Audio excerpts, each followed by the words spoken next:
The race is on. Has Formula One lost its way with its well-intentioned but reductive racing guidelines? And what's Cadillac up to with recently announced test driver Colton Herta, who will race in F2 next year?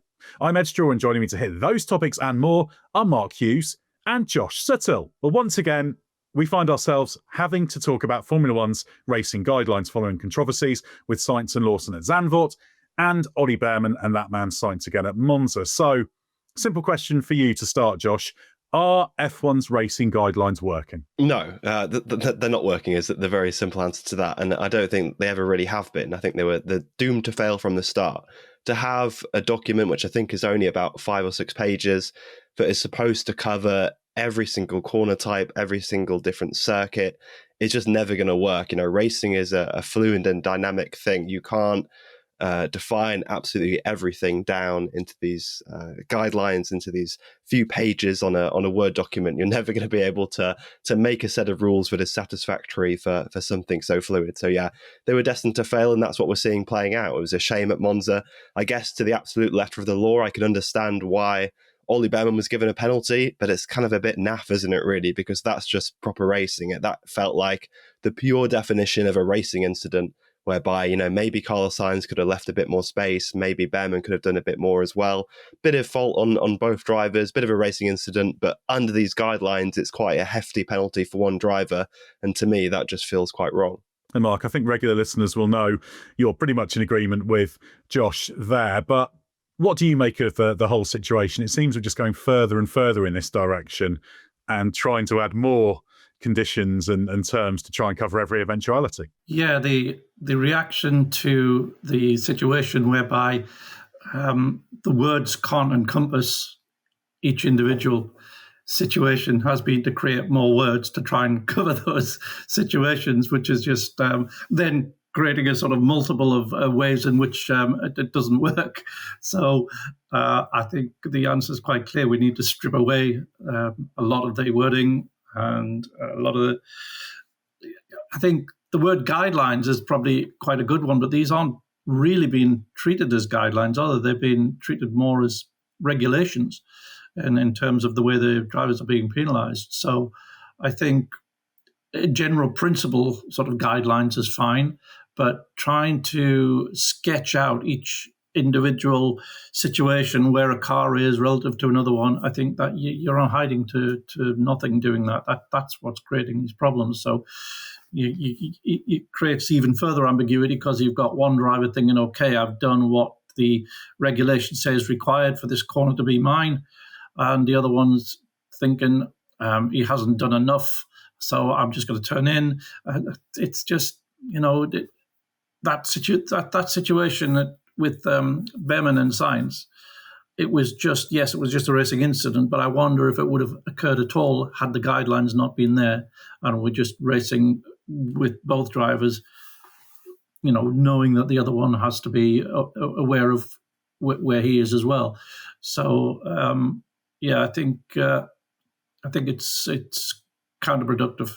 It's very easy to blame the stewards in this scenario, but the stewards are obviously working to a system, aren't they? And it should be noted, the guidelines do make references to the fact the stewards do have to make subjective judgments, and they have to take the whole incident kind of globally into account. And in fact, the guideline stewards are given, if you take into account everything. I think they used to have like a page of notes from Charlie Whiting back in the day, and that's, last I heard, it's like 13, 14 pages all told, and that's for a lot of things, not just the driving standards. But there's this tension, isn't there, Josh? Because when you have something down written on paper that you're measuring stuff against, people kind of have to default to that to an extent. But it feels to me like the stewards just don't have the leeway to deviate too much from that, because I'm convinced that there are some decisions that, knowing some of the stewards involved, they might not have made, or they probably wouldn't have made, had they had a completely free hand to use all of their racing knowledge and judgment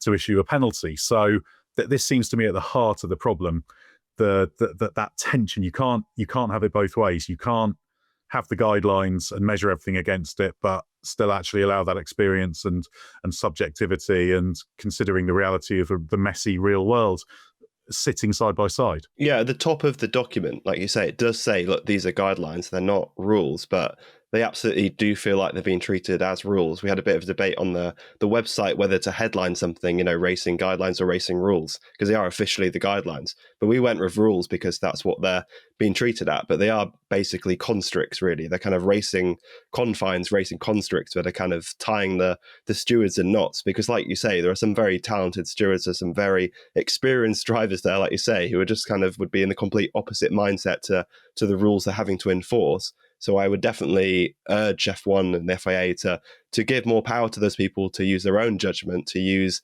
their own common sense, and put trust in these very experienced, very talented people, rather than, like you say, kind of this awkward mesh at the moment where they're kind of trying to get around these constructs and fit into something very kind of open dynamic into this really kind of tight, confined box, which is only, I think, going to cause more and more aggro. It's not a problem that's going to go away. And as we said before, it's obviously for next year as well, it's going to be even more important, because we know with the way the 2026 cars are looking like they're going to work, there's going to be even more of these kind of battling in the braking zone, and we're going to have all this more kind of get your ruler out and make sure that your mirror is along the front axis alongside the mirror, and that's really not racing. That's kind of that's just the opposite of what racing should be to me. The reflex, Mark, is always to blame the stewards, but personally, I think the drivers have a big part to play in this and a big chunk of the responsibility. Now, we know the first thing is every driver, whatever incident they're involved in, they're in the right, aren't they? No matter what happens. And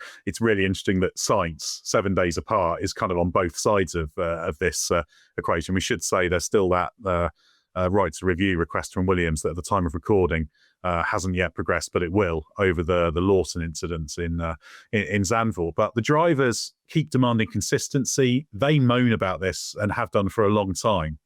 And a lot of these guidelines have come as a direct result of the drivers wanting that clarity. So do you think it's the drivers as a group who are the main driving force in this, and thus perhaps should they sort of think about their role in it rather than endlessly complaining about every decision? Yeah, I think there's an element of that, because the perspective from which you're viewing it as a driver is necessarily not a completely objective one. And so when you detach yourself from that and you all get together and you think, okay, what should it be? That's what leads you down this path to writing it all down. And I think that's where it goes wrong. Yes, you want consistency, but you can't have consistency as measured in. You can't define it in words every situation. So the inconsistency comes from the almost infinite number of ways in which you can be having a dice. The inconsistency is not coming from stewards interpreting it wrongly or rightly. It's coming from the nature of racing. So if you're then getting a bit anal about consistency, it will lead you to where we are now.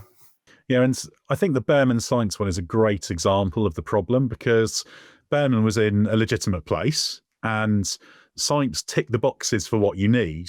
But the fact is, there's comes a point where Behrman is there, and it's not one with Behrman kind of coming from behind to a point. He's there, and Sainz turns in because he's got the right to. But having the right by a bit of paper, Josh, doesn't mean that the laws of physics change. It doesn't mean that Behrman can magically make his car disappear or somehow brake more and move out the way. And this is the disconnect that these guidelines cause for me. I've said it before. I'll repeat myself in that it removes the responsibility for both drivers to get around the track safely. And I think that's such a key thing to have in the hands of the drivers, because it's the only way things work, because they're going in these projectiles going at enormous speeds. Sometimes a driver has control of getting out of the way. Sometimes at the point that they might have to get out of the way, they just can't. It's not possible. Yeah, the wording of that judgment was baffling, because it kind of indicated that, it was Behrman's kind of responsibility to somehow get, a teleporter aboard his Haas and move it out of the way, because there was no other way really for him to avoid that. And like I say, that just kind of goes against racing for me, because it was a perfectly legitimate defence and a bit of responsibility on both sides. And it kind of, I think, made no reference to what Sainz should have been doing in that, no reference to maybe that he could have left a bit more space or could have taken to the escape road. So something needs to change. And I don't think the goal should be to satisfy the drivers completely. First and foremost, they need to create a good and fair racing product for everyone. It's not, you can't endlessly chase doing something that's going to satisfy the drivers, because the drivers are never going to be satisfied with getting a penalty, really. There'll be some occasions where they'll hold their hands up and go, okay, that was my fault. But at the end of the day, you're always going to get disagreements. You're always going to get the drivers disagreeing with the stewards. And that's fine. That happens in any sport. That's just something we have to accept. And I don't think that should be the endless pursuit of it. It's almost like, in a school, if there's the teacher and you only do what the kids want and it's all kind of ruled by the kids, there is a reason why there is a governing body in the stewardship. They should do what they feel is right and make sure that it's fair. And then really, I think that the drivers will kind of have to go along with that, because we've seen where it leads if like Mark said, if they all get together and write their own rules, it's not going to work like that. So I think, like I say, a bit of common sense is needed. It's an idea that keeps coming up, and I think we've mentioned it many times on the podcast, but a permanent panel of stewards would be a very sensible approach to get some consistency, and would be something I'd like to see them implement.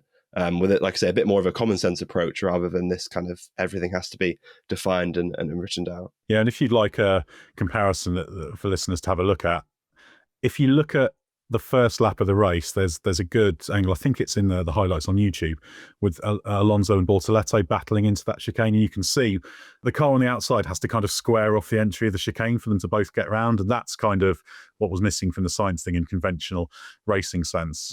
I mean, Mark, Josh has offered a pathway for a solution here, and it's very easy to identify a problem and criticise things, but harder to come up with a solution. So do you think as part of that, if you, let's say, have permanent stewards, do you have permanent stewards operating to these kind of guidelines? Or do you just say, right, we're going to have permanent stewards, whether that's the same for every single race or a pool of 5 or 6, let's say, just so you have a few spares, and do you just say, right, the guidelines are gone and now it's just racing common sense? And common sense can be a little bit tricky because one person's common sense might not match with another person's, or does there have to be some kind of framework for that to work? Where's the line to be drawn? Do we have to kind of back away and go in a different direction on this? I think we do have to back away, and the idea of a panel of stewards is not a bad one. But I think what we have to understand is that when these decisions are made, you could look back on them afterwards and say, actually, no, that wasn't quite the right decision. It doesn't matter. It should just be like a referee in football. If the decision is made, it's made. And I think there will be fewer arguments then, but as long as the general, the way that the stewards are doing it and their competence is at a good enough level, I think in general it should be workable. It should be okay without having to get into minutiae of the dynamics of every single incident. I think it's a yes or a no. Is that a penalty? No. Yes. I think it really needs to be like that. We've got to let go of this idea that every decision has to be perfect. It's an imperfect world, and it's happening at very, very high speed in racing. And we need a system whereby anything blatantly wrong, dirty driving or whatever is identified as such and punished, penalised. And other, racing incidents are given the benefit of the doubt in the main. Yeah, the racing incident and the need for that to be a thing, which it is sometimes, but perhaps not as frequently as it should be, that needs to be there and in mind. And drivers, therefore, have to take a little bit of responsibility because they can end up in a racing incident without being given a clear line to do it. I mean, and obviously we have to be a little bit careful because you want to be able to make sure drivers are being responsible. And so I would say that sometimes you could, the super license points, penalty point system, I think is in ethos a good one. But I'd like to see that completely change rather than the set menu of things. If you get a driver getting involved in too many incidents, there needs to be some kind of pressure or mechanism. So to have this more sort of relaxed approach, I think you also need to have that underlying it to say, look, if you keep getting involved in racing incidents endlessly, then that suggests there's a problem and you need to modify your behaviour. So that's how I'd kind of avoid it getting too out of control if you go that way. Yeah, we saw a weird brief flash of like what a good racing incident could be at Zandvoort, and we had Russell and Leclerc really getting to each other, the right-hander to turn 13 or 10-15 right-hander, where they were really kind of going together and on the grass, on the gravel rather. And I was kind of surprised that was written off as a racing incident, but that's quite a good example of, I think, something that we should be encouraging, like this hard racing, this kind of proper wheel-to-wheel stuff. And I was quite surprised that they kind of let that one off. But then, other incidents like the one at Monza are suddenly slapped down with quite a big penalty. But that's the kind of racing we want to see, not, like you say, the one at Monza. Yeah, and the Leclerc example is very interesting because pretty sure Leclerc was 4 wheels off there as well. So that's one of those that is a really interesting case study that actually for this approach needs to be considered. But that's a direction to try and change it. But I don't see much evidence that direction is being seriously considered. So I feel that F1 is going to continue to try and push towards more guidelines, more hand tying for the stewards. And I'd like to think that when they review it, because they always go through all the incidents of the year and review things, that maybe there is a little bit of thought given to a change of approach. Do you think that's more just because there is so much kind of more stakeholders involved now, so much more manufacturer involvement, sponsorship, so much more kind of money involved? And is that partly why we need these rules? Because they feel like these big entities kind of need these defined rules, and they maybe wouldn't be as happy if we had a kind of more free form kind of, is it them kind of, do you think, demanding that we have these kind of proper rules that they can also challenge afterwards if they need to? There's part of that, and I think it all comes under the fact that everybody wants order and control and predictability and certainty, don't they? But it's an uncertain world. Not everything is 0 or 1, and I think the guidelines are predicated on the basis that everything can be 0 or 1. But every incident there's so many factors to take into account, so many, and 2 incidents that look ostensibly the same, they won't be completely the same. So. That's the thing. You can have absolute consistency and guidelines that work when you have incidents that neatly fall into a small handful of different things, and it can be done. But that's the sad thing, isn't it, Mark? That this is all with the best of intentions. People are doing this. That the people who've put together the guidelines, and actually the stewards, for the most part, they're genuinely trying to make it work. They really, really are well-intentioned to try and say, this is what's allowed, this is what's not allowed, this is the measure. But the real world consistently confounds that, because the real world just does not play ball. Yeah, it's like a typical Formula One engineer and control, get everything down to the last tenth of a millimeter to perfection, and that's the way F1 approaches everything, and it's that's what gives it's the great leaps of performance that we see. That mentality is not really appropriate when we're discussing performance of human beings in a very fast-moving and volatile environment. Yeah, and it's not a problem that's going to be easily solved, but I think everyone who's talking about it, criticising it, ourselves included, have to be kind of generous and aware that everybody is trying to make it work. But I just feel that the well-intentioned direction, it is the wrong one. Let's move on to the topic of Colton Herta, now recently announced as a Cadillac test driver and set to race in F2 next year. Now, I always enjoy a crossover episode, and you've noticed that Mark and Josh have disappeared for the time being. Don't worry, they will be back. So instead, we're going to hear from Jack Benyon, co-host of the Race IndyCar Podcast, to tell us all about Colton Herta. So just as a broad question, can you just tell us about Colton Herta, his qualities, everything an F1 fan who may only have a vague idea about him needs to know? Well, Colton is a very interesting and exciting talent in the IndyCar series. 9 wins from 116 starts with 16 poles. I think the kind of story of his career so far has been fast but inconsistent, and that's something that needs a lot of unpicking, because his team, Andretti Autosport, and now Andretti Global in the last few years, is an inconsistent team in IndyCar. So it's quite difficult to sort of bridge that gap between how inconsistent is Colton and how inconsistent is his team. But I think what we've seen from him is really just incredible pace. Like his peak performance is absolutely phenomenal. He's so interesting to watch. He's really interesting to kind of dig into as a driver. Very exciting in the car.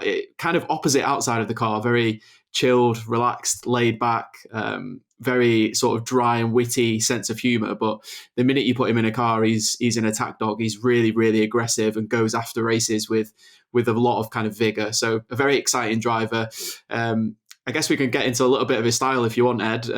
I know this is probably a good opportunity to advertise your new show with all the driving style stuff you've got going on. He likes a really secure rear end, a little bit of understeer. That's kind of the characteristic of the Andretti car. He likes a wide and late turn in. So one of those kind of characteristics, if you like, really secure rear end and a lot of understeer in the car. So yeah. That's a kind of a whistle-stop tour of what Colton Herta is like. Really fast, a little bit inconsistent, but you have to measure that a little bit against his team. Likes a strong rear end. I think that'll translate well to F1 if he gets there.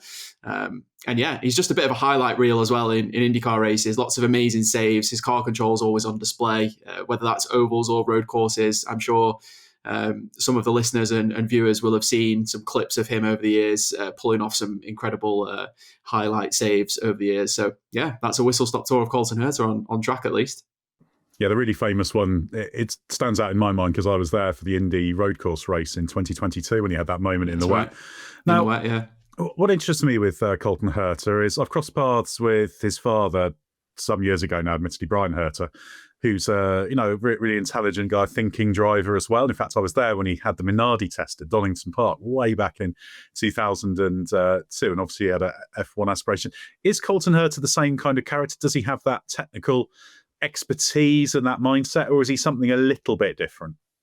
I think he and Brian outside of the car are extremely similar in the way they go about things. I think it's in the car where they're quite a bit different. I think your characteristics of Brian, like you said, would have been very technically astute, very intelligent inside the car, maybe lacking the absolute peak performance of some of his contemporaries, but able to kind of claw that back with his really intelligent driving, knowing what's going on in races, being able to judge strategy and things like that. Now, I'm not saying Colton can't do that, but Colton's much more of an aggressor. He's the kind of person who you would expect if you put all of the drivers in the same car, he would be right there at the top or quickest. He's much more of this kind of knife edge, really exciting, quick talent. He's going to extract the maximum out of the car, and if he hasn't, then there's usually a reason for that outside of his control, because he's just so quick and really good at getting the absolute maximum out of the car. So a little bit different between the two of them. That being said, I think Colton has worked a lot on what he's like inside the car and how he goes about his races. So we're talking about him not being quite maybe having the same technical ability as his dad in terms of, managing the races and stuff like that in the car. But that's something he's worked really hard at. It's this term that IndyCar teams like to use, having a quarterback in the car, which is obviously an American football comparison. I think a lot of drivers who come over and come into IndyCar don't have that immediate understanding of how strategy works in IndyCar. And also the most important part, sort of being able to judge your strategy against everybody else's and know what everybody is doing in the field, because obviously there's refueling, there's no tire warm up, so there's a lot of different things that goes into an IndyCar strategy, as well as obviously the high propensity of cautions that you get in IndyCar compared to a lot of other series. So it is really difficult to be a quarterback inside the car in IndyCar, and that's something Colton immediately identified when he came into the series in 2019 that he needed to do better, and has improved that a lot. So I definitely wouldn't say he's lacking in any of that, Ed. I just think if you're thinking about Colton Herta as a driver, you're much more likely to kind of focus on the peak performance and the raw ability, as opposed to thinking about him sort of being a technical mind, more like his dad was.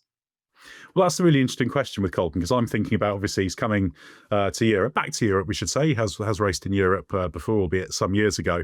He's going to have to learn and adapt quickly. And it's really, really difficult to judge his progression because of that factor you alluded to, which is the inconsistency of the Andretti team over the years. And obviously his peak was second in the championship, so we know what he can do. So has he progressed and developed as quickly as he should have done? Because from afar, he still feels a bit too peaky for a driver of his experience, but it's very difficult to sort that from the Andretti team peakiness. Where do you think he lies on that scale? It's really interesting, because I think there's evidence of him identifying weaknesses and learning from them and improving parts of his skill set. So, 2019, his rookie year, he was very peaky. He wasn't able to match that with consistency, which, you wouldn't expect from a rookie, but he identified that at the end of the season and decided that he needed to work on looking after the tyre better in races, and also being able to save fuel, which is such an important part of a lot of IndyCar races. You see quite a lot of them defined by people saving fuel. Scott Dixon is the famous one. If you've watched IndyCar races, you'll know that he's the kind of alien in terms of how much fuel he's able to save across the course of a race. And all of the drivers are trying to match that ability and failing most of the time. But Colton is, he identified that as something he needed to work on in 2019, and he did improve on it in 2020. But what we have also seen from Colton is when he improves certain areas of his game, other kind of weaknesses show up, or he doesn't quite put the whole package together, as we've seen with other drivers like your Dixons, like your Alex Palou's, that kind of that all-round ability to remain consistent, not make mistakes, do everything in races well. And as you alluded to, and as I alluded to earlier, Andretti has a lot to blame in that. There's quite a lot of pit stop issues and strategy problems that happen to Colton. He's had some unreliability happen to him as well. But I also think at times, that can be a bit of an excuse for him as well to fall back on, that his team is inconsistent. If you look at 2024, you mentioned Edd, when he finished second in the championship, he could have easily won that championship if he'd have cut out some of his errors. Detroit was a big one where he was on pole and ended up going off in the damp after he'd kind of, that was an interesting race because he was pushed backwards out of his control by strategy. So that was disappointing and out of his control. But then the way he reacted to that was to go off the track and fall even further back. And he had the crash at the Indy 500 while running in the top three as well, which, I felt all the way through that month of last year that he had the best car at the Indy 500. And this was the biggest chance he was going to get to win the Indy 500, and he crashed in the race while running the top three. So it's really difficult, Edd. We could point to so many really strong characteristics that Colton has, but there is a lot of evidence of the inconsistency there as well. And that's something he's really going to have to stamp out, not just in F1, but in F2 as well. And it's going to be a really tough challenge for him, that's for sure. But he's got some of the things that you can't teach, which is, a really good starting block for him, and a lot of the things that he does need to learn he can improve on. He just needs to put them all together at the same time and become that rounded and consistent driver that you expect to see. Yeah, we should say we won't go down the super license points debate at this stage, but it is a nonsense that he's not automatically eligible for, and he's pretty close now, but he's clearly good enough for Formula One. It's a question of how well he adapts. But what I'm interested in him personally, how much do you think he wants this? That's the thing I don't really have a sense of, how much he wants it, how much he's being, say, pushed in this direction by TWG that owns Andretti and the Cadillac F1 team. Do you think this is his dream to go to F1, or is there a dash of the Michael Andretti's about it? This is definitely his choice. He made the decision. He was given that choice by Dan Tauris, the CEO at Cadillac's Formula One team. Colton's pushed for this for years now, and although it has it's peaked and troughed, hasn't it? It's hit the headlines and then it's disappeared for a little while, and then it's hit the headlines and it's disappeared again for a little while. So Colton felt like the AlphaTauri chance was his last opportunity to get to Formula One. He thought it was it for him then. So I think giving up IndyCar is probably IndyCar's biggest paycheck. Tells you how much he wants this. He's got a career set as an American driver. There's not that many of those at the sharp end of IndyCar at the moment, and he's one of them. He's someone who IndyCar could really build their brand around and work into the future with. And the same for Andretti. A lot of partners at Andretti, it's got a lot of big sponsors, and they could really make a lot out of Colton being a young American driver, being successful in IndyCar. But he's made this switch. He's torn that contract up and he's gone straight over to Europe at the first available opportunity to take this challenge. He said, the easy thing for me would be to stay in IndyCar. That would be simple. But for me, it's a dream. I want to fight for my dream. So that tells you how much he wants this. I think, Dan Tauris has also said that he's not entitled to a Formula One seat. He said that he's not guaranteed anything. So I think all of that in combination tells you how much Colton wants this. He's given up one of IndyCar's biggest contracts, one of its biggest opportunities to become one of its future stars, in order to take a opportunity to race in Formula 2, which is not a guaranteed Formula 1 seat in the future. So yeah, a big gamble from one of IndyCar's rising stars, but one that he hopes pays off by reaching Formula 1. And he's betting on himself. That's what he said. He said, as a driver, you're constantly betting on yourself, whether it's from practice to practice, qualifying to qualifying, or whether it's a more general career thing. And he believes that this is a bet he can make, and one that he deserves this opportunity, and he feels like he can deliver on it. And having observed him up close in action over the years, how good do you think he can be in Formula One? We'll take it as a given he can be a capable F1 driver. There's no question about that. That's not even up for debate. But what's his ceiling? Could he be an American race winner? Do you think he could even be an American world champion given the right opportunities? My strong belief is that given the opportunity, Colton's capable of fighting at the very sharp end of Formula One for race wins and championships. But like anything in Formula One, you have to have the equipment and you have to be given the time to get there. And I think that's the big thing that Colton faces coming over from IndyCar. We don't have a body of evidence for an IndyCar star winning races, going to F2 to carve out a career in Formula One. We just don't have any data to go off in that sense. And what we also don't know is how patient Cadillac are going to be if and when he gets there. So I think it's the same conversation you have with rookie drivers coming from Formula 2 to Formula 1, but I think it's especially pertinent in this case because there's going to be so much attention on Coulter as an more experienced driver. He's older. He has this body of work in IndyCar where people expect a certain level of performance for him. And if people don't, when I say people, I mean obviously the media and fans, but also Cadillac itself doesn't give him the time to adapt and learn Formula 1 properly, then he's not going to last very long in the championship. That's just a given. But if he's given the time to learn, to adapt, and to become, let's say, to get on an even playing field with the drivers he's racing against in Formula One in terms of just the experience of the car and being able to compete, then I believe he's got the ceiling to be able to go out and do this. And the other question is, does he fix this inconsistency if he does get to that stage? Because he can't be fighting against someone like Lando Norris or Oscar Piastri and being inconsistent in races, even if he's shown that he's got the pace to win races and fight for championships. The consistency is the bit that separates the best champions, obviously. So for me, I think there's a few question marks there. It's how patient people are going to be when he actually reaches Formula One, and if he can be consistent when he gets there. Well, some great insight there into Colton Herta, which I'm sure everyone appreciates. If you want to hear more of that kind of thing, do listen to the Race IndyCar podcast with Jack Benyon and, of course, JR Hildebrand. That is a great listen. And IndyCar, of course, is a great championship. So thanks very much, Jack Benyon. Right, welcome back, Mark and Josh. So, Mark, is Colton Herta making the right move, do you think? I think that's something we'll only know 2 or 3 years down the line. It's a very, very brave move, and there are so many reasons why it's going to be incredibly difficult for him. But you have to admire the commitment and the ambition of the move, because the easiest thing would just be to continue what he's doing. He's just a megastar in IndyCar. And he's taken, at least one step backwards by doing F2, first of all. And it's several years after he was originally flirting with Formula One. The years tick by quick.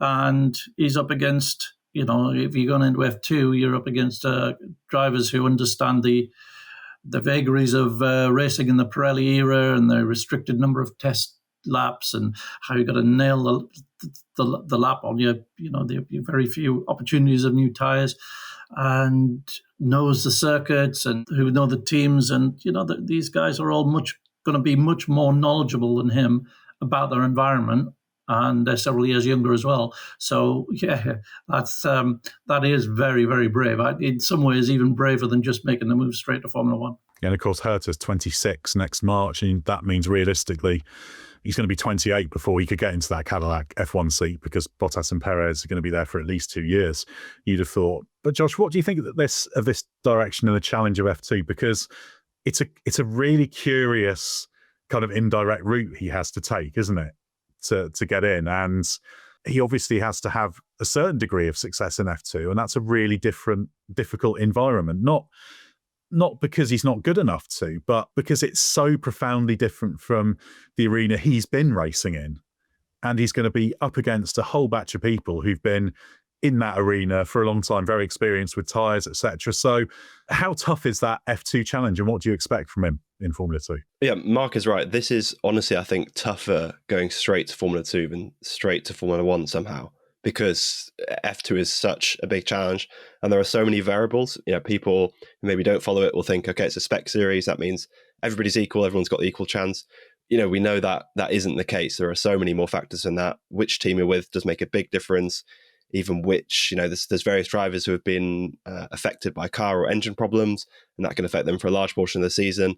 Lots of different variables that you put in. And obviously Colton could find himself in that position where he's kind of got a problem beyond his control, or he does have a problem within his control, but the track time is so limited that it's very, very difficult to fix that problem. They actually get very little running across an F1 weekend because the schedule is so packed, very little testing outside of that. So I'm hoping that Cadillac and everyone behind Herta is going to put a lot of money behind him to get him a proper kind of private testing program in different machinery across Europe. I'm hoping he's going to be doing a winter championship. We don't know the details yet, but hopefully they're going to give him as much preparation as possible, because he'll need it, because this is a huge monumental challenge. There is every chance Colton goes to F2 and is outside the top 10 in the championship in the first year. There's every chance he never stands on the podium in his first year, because it is that tough. It's not a reflection on his ability at all. I completely agree with Jack that Herta is an incredibly talented driver and someone certainly at his peak who is capable of performing in F1, let alone F2. But that is no guarantee that he'll perform in F2. Look at the drivers who have finished outside the top 10 in the championship. Ollie Behrman is one. Callum Ilott, IndyCar race winner, and not IndyCar race winner yet, but probably soon to be. Mick Schumacher. There's a whole host of really talented drivers who have finished outside the top 10. So yeah, like Mark said, this is a huge challenge, but full credit to him for staking not only his reputation, but really, I guess, IndyCar's reputation, because I know there's always been an underlying skepticism from some people about, of course, the quality of drivers outside of F1. And you know that if Colton doesn't perform, but this will be the vindication that all those doubters have had. But it's huge. He is taking both his reputation and IndyCar's. And honestly, I pay him credit for that, for taking such a big career gamble. Yeah, I think it's really important to not let Colton Herta, the driver, get too caught up in the general maelstrom of IndyCar versus F1 and European racing and that general mudslinging and arguing that goes on. As I said in the interview with Jack Benyon, it's stupid. He hasn't got a super license. He's clearly good enough to merit an F1 super license, and he's not far off. But there's reasons for that are more in the political arena, I think you could say, in the mismatch of points. But I don't know about you, Mark. I'm going to be really interested to see what Herta can do when he gets out in the Cadillac F1 car. That's a little bit unclear, but it would be logical to give him some FP1s. You only need to do a few FP1s just to get in those top up. You get your 1 point for successfully doing an FP1. So that would be a logical thing to tick over the super license points. And it's going to be really interesting seeing him trackside, which we'll hopefully have the chance to do, up against a Bottas or a Perez, just to see where he's at in a car that is likely to be off the pace, but it's still an F1 car. And whichever driver he's replacing in that scenario, he's going to be up against a proven race-winning Grand Prix driver. Yeah, and you might actually get a better chance to assess him in those few F1, FP1 outings than in F2, just because he's going to be better prepared for that in terms of working in the sim. But that's the other thing about his program. While his head is going to be full of learning all about Formula 2 and the challenge of that, he's also going to be working flat out, understanding the new Formula One, which is very, very complex in terms of the demands of the driver and how you use the energy, and that's going to be a moving target as the teams understand those systems better.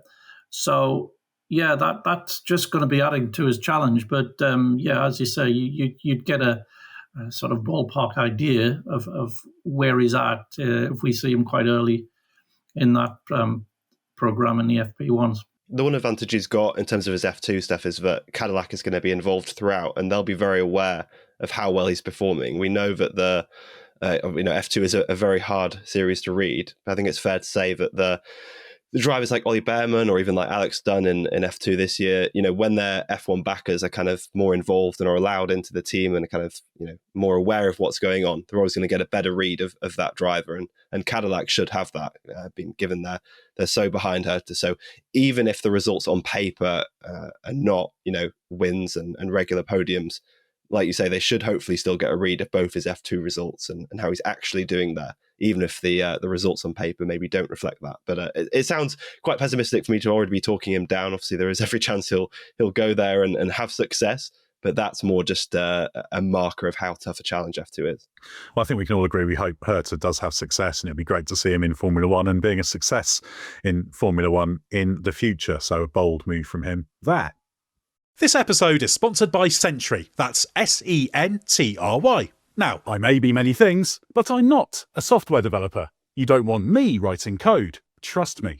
But I know a few developers and they swear by Sentry because it helps them fix broken code, providing the deep context and insights you need to quickly identify, debug and fix errors. According to my developer friends, who know my limits and like to explain stuff in ways I'll understand, it's like having a race engineer for your code. Or to put it another way, it's what a good data engineer is to a driver, a trusted source that's there to explain what went wrong, when, and how to fix it before things really go sideways. It's used by millions of developers, including some of the biggest apps like Disney+, Duolingo, and even the Mercedes-AMG F1 team.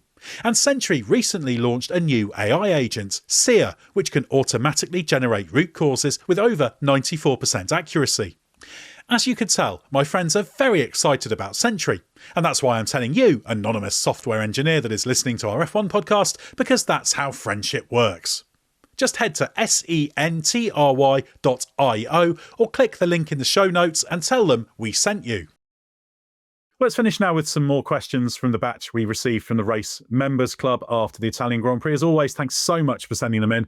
They're all read, even if it's rather frantically on a Sunday evening. Click the link in the episode description or head to patreon.com and search for the race to find out more. I can heartily recommend Patreon. I have a number of subscriptions to other entities on a variety of topics I'm interested in, and it's a great platform for that kind of thing. So please do give it a look. Right, Mark, you get the first question from Karen Kennedy.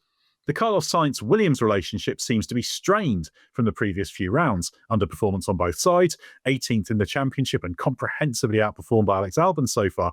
Is there any reason why one of the grid's most underrated drivers has become one of its biggest underperformers? I think the change from the systems on the Ferrari to those on the Williams are quite profound, as Lewis has found going in the opposite direction.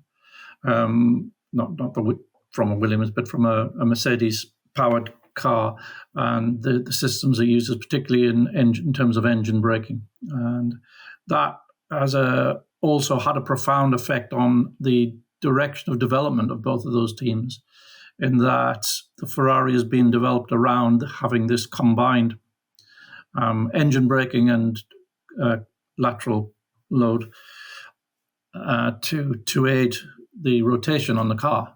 And the Williams it's not a direction they've pursued, and that is quite a big thing to adapt to. And Carlos in the past has adapted well to the Ferrari system. It was something that was already in place when he got there. It was something that Leclerc really got his head, probably even led in terms of direction.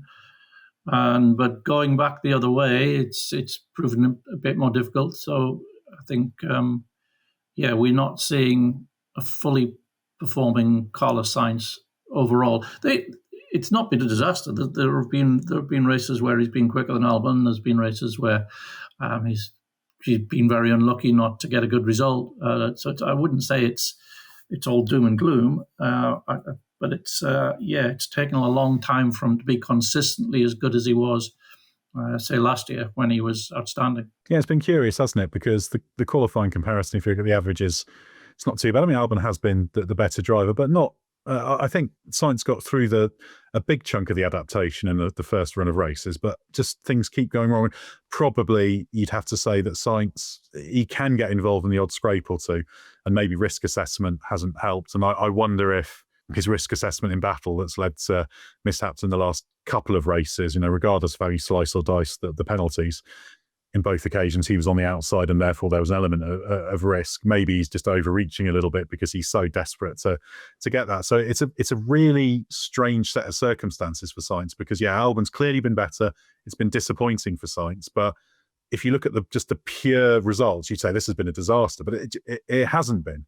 He's been the second best Williams driver, but it's not been a terrible season, except in terms of just overall output. I think he's got fewer than a quarter of Albon's points, which is in no way reflective of the gap, is it? But it's also a testament to the great job Alex is doing, I think, on the other side of the garage. To be honest, you guys have always praised Albon in the last couple of years, and I was always a little bit skeptical of thinking, okay, well, there's not really a barometer in the other car of how good he is, a proper benchmark.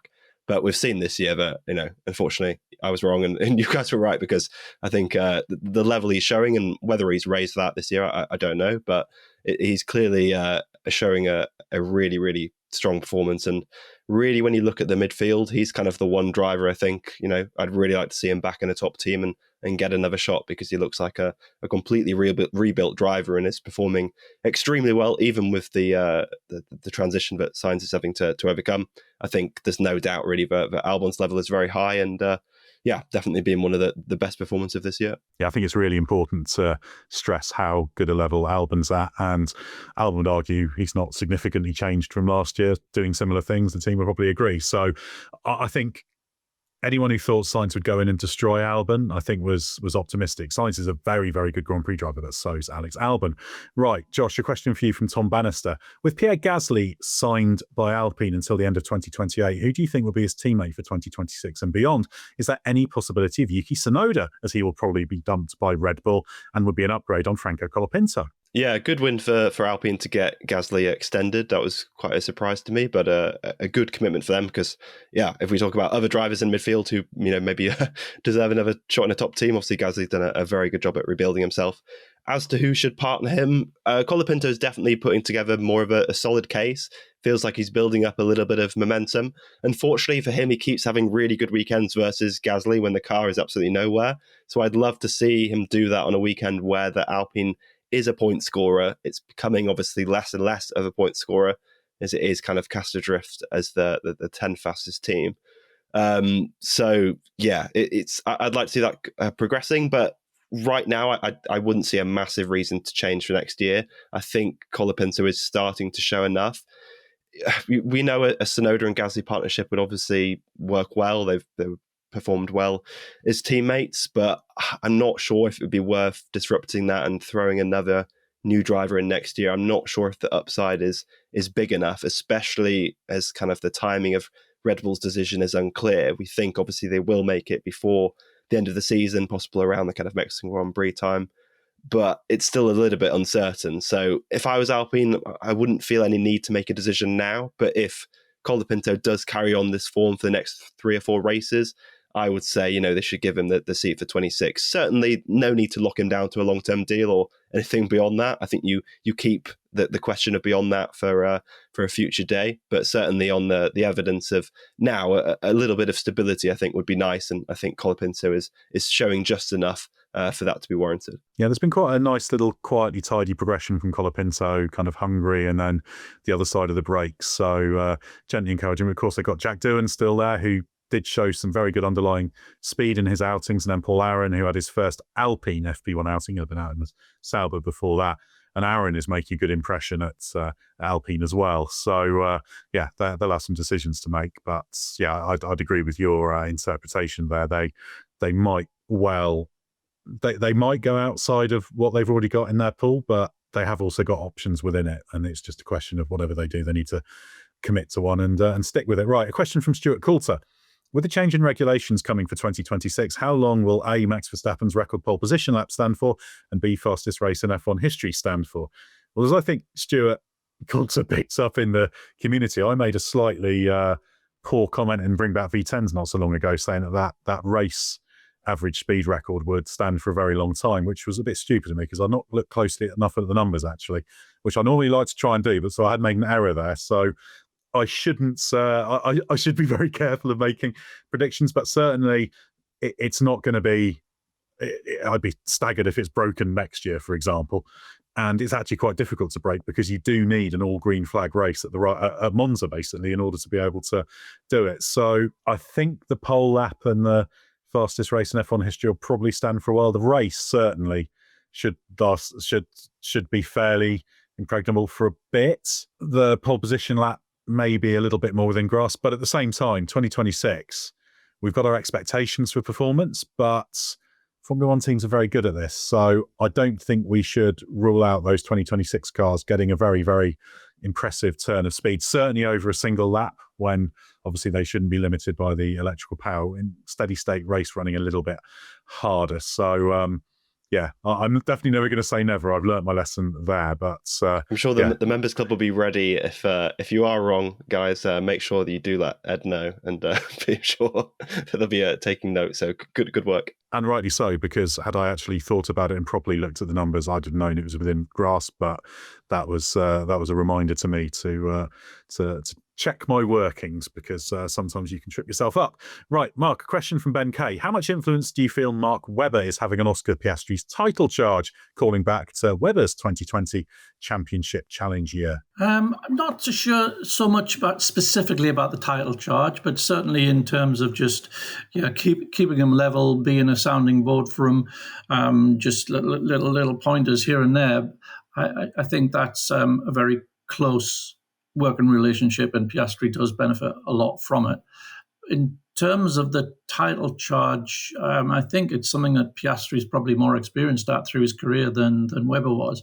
He knows how to win titles. He knows what the pressure is like as you get to the closing stages. He's won lots of titles, certainly more than Webber did in his career. So I don't think it's that specifically that Webber will be looking to help him with, or that we'll be able to offer him as much as he can in just the general background of the focus of necessary, and then the where to put your effort, and which things to ignore, and where to focus on. So yes, I think he's a very important part of Piastri's success, but I don't think that the title part of it is he's going to need much help with. I think that's one of the most impressive things about Piastri, is that he's able to use that experience from the F2 and F3 title championships in F1. I struggle to think of another driver who's kind of done similar, especially in recent times, because there have been plenty of drivers who have had titles and championships in junior formula, but I struggle to think of such a direct correlation of them being useful to their first F1 title fight, because Piastri, if you look at him this year, does not look like a driver who is in his first title fight, and I think that's quite a testament to him being able to mine that experience of, winning something like Formula 3 or Renault Eurocup is completely different from F1, but he seems to have found a way to actually apply that same logic despite about 10 million more people watching the F1 version. Yeah, and I think the big difference I see between Webber and Piastri is I think Piastri appears to be so rock solid psychologically and able to focus on his own thing. I think Webber was a very determined character, very strong in many ways. Miracle, he even made it to F1, let alone had the success he did, given he didn't have the backing, he didn't have an easy route at all. But I just feel Piastri is better suited almost than Webber to that kind of scenario. But there's no doubt Webber globally has been hugely valuable to Oscar Piastri, and what a person to have in your corner in terms of that experience and insight. Right, a question for you, Josh, from OC. Will Formula 2 Championship leader Leonardo Fornaroli make it to F1? It's a good question. Obviously, it should really be a guarantee that if you win the F2 Championship, you get an F1 seat. Not suggesting that should be an actual rule, but I think as a general guide of they really are talented enough if you win that championship. So I hope so. Unfortunately, there's no open seat for next year. So then it's a question of, if he does go ahead and win the championship, which he's looking in a good position to do, then, what does he do? So yeah, there's no seat for next year. It's all then about 2027. Where does he spend next year? Probably on the sidelines. It's all going to be about, which F1 team is he going to be allied with? I know there's ongoing talks with multiple teams, but it's just a case of, where is that avenue? Which team actually wants to put you in an F1 seat? Where is his best opportunity to break through? And it's really unclear at the moment. There's not really an obvious team where you'd say ally with them and there'll be an F1 seat open in 27. Like Alpine is probably the one you say that's the most likely to an F1 seat to appear, but is that really the environment you want to thrust yourself into? I'm not so sure. So yes, he is good enough. Will he make it?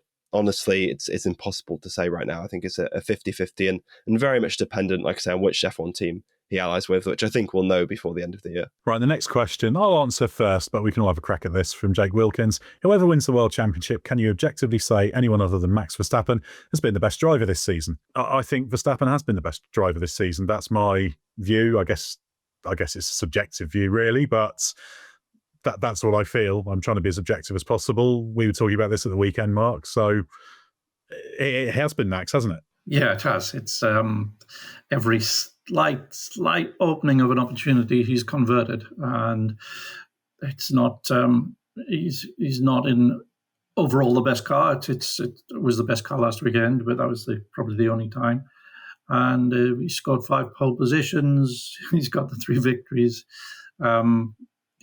extraordinary level of performance. And when the car's not there, he's just able to do the job of bringing it home. But on those occasions when there's a little glimmer of possibility from how the car works with the circuit and the tyres, etc., that weekend, he's there. And so, I think that's it's the most consistent level of extremely high level performance through the grid. I'm seeing no hint of dissent from you, Josh, but I best give you a chance to do so. Should you have a different opinion? No, unfortunately, I do have to agree. So unfortunately, from the standpoint of having a varied points of view, I've no problem in saying that, Verstappen is clearly the best driver. I think it was Toto Wolff after the race who said he made everyone look a bit silly because, his level is just that high. And, if Red Bull don't get it right next year and they're in the midfield, it's just an absolute injustice that someone of Verstappen's caliber is going to be fighting in the midfield. So as much as I'm a neutral in terms of who is performing well next year, I just hope that he has some kind of competitive package that he can use, because like I say, it'd be a complete injustice if someone of that talent, if the best driver in F1, the best performing driver, is fighting to get out of Q2, it wouldn't be right. And finally, just to pick up the theme of me revisiting things and not being correct about things involving the speed record race, I just want to revisit a question we answered at the end of the Italian Grand Prix podcast, because I slightly misinterpreted it, for which I offer my apologies to Paul Legatron-Leggett, who asked the question. And the question was, celebrating the fastest race in history feels flat. In the entertainment world of Liberty F1, should we, the customer, feel shortchanged, especially if you paid €185 a ticket? And I interpreted that to mean it was a bit of a dull race, despite it being fast. But actually, in our community on Patreon, Paul did clarify that it was about the length of the race, which actually is a slightly trickier question, because the race was 73 minutes long, and that's a really good point there, actually, because it comes down to the way that race distances are calculated, which is on distance rather than specifically on time, except for Monaco, which is the exception. Everything else has the length limit, and that's why that's a 73-minute race, whereas Singapore will be more like an hour. There's no an hour and 40 last year, Singapore, with no safety cars. So I actually think that's a reasonable question.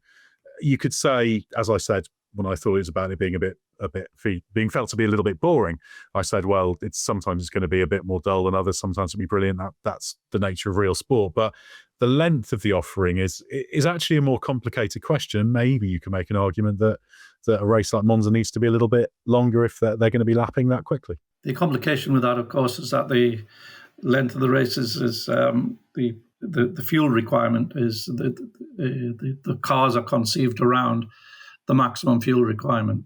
And so if you just said, okay, we'll make Monza longer because it's a bit short, and then the cars would all just run out of fuel. So, you could probably squeeze an extra 5 or 6 laps out of it, had a push. But you'd have to completely, if you wanted to do that, if you wanted to configure the season around a longer time passage at Monza, then you're looking at completely reconfiguring the fueling requirements. Well, at least I guess if the race was shorter, but obviously the younger fans with their shorter attention span would have enjoyed the Italian Grand Prix. But I think it's one of those things, right? If the race is wet, then you're obviously going to get a longer race. If there's incidents, like you say, imagine if the Sainz and Behrman thing had created a safety car, the race would then be longer. It's such a hard thing to define. You can't really have a kind of based on. The only example I'd say is something like Spa 2021, where you don't get a proper motor race and you've paid a lot of money. Give people their money back then. But if it just runs without a safety car, then unfortunately, I think it's a case of hard luck. If you're choosing a venue, I guess, choose something like Singapore if you want a longer race, or Monaco if you want a longer race. If you are worried about getting a shorter race, try not pick Monza, which I know is a very easy to say and a hard thing to do if you live in Italy, or that's the easier one. But do tactically pick it on a race where there might be a good length and there might be good overtaking and those kind of things, I guess, is something you could factor in if it's logistically feasible. Yeah, I'd argue that ultimately I'm inclined to think it's just all about the quality, and it doesn't matter too much as long as it's a sensible length. It's just within the noise. I mean, to pull an example from another sport, that I did have a position on already because it was such a talking point during the summer from cricket, from the England versus India series. And very often in cricket, there's 90 overs scheduled to be bowled in a day. An over is a set of 6 balls, for those who aren't familiar with cricket. And in a test match, which is normally a 5-day game, it can be 4 days sometimes, you rarely get to that 90 overs, particularly in certain parts of the world, depending on how much spin is being bowled. And there was this kind of argument, and the two sides of it were either, well, that the paying public should get their full 90 overs of value, or it's about the quality, that the results are happening in the matches, they're not running out of time. So that's just kind of the nature of the beast. What do you want? Do you want them rushing artificially, or do you want them doing it properly and the best possible standard? I tend towards the latter and thinking it doesn't matter so much as long as it doesn't get completely ridiculous and we don't get whatever the Spa 21 equivalent of would be in cricket, which now I think about it is just what happens because rain stops playing cricket, doesn't it? And you get refunds. So yeah, that didn't take long to reason out. So I hope that's answered the question a little bit better than my last attempt. So apologies for misunderstanding that one. But thanks very much to everybody who sent questions in, even those that I managed to misunderstand. Thanks very much to Mark and Josh. We've got a little bit of a pause now before the Azerbaijan Grand Prix after the recent doubleheader, but we're going to keep on talking. So stay with us for everything you need to know from the world of Formula One.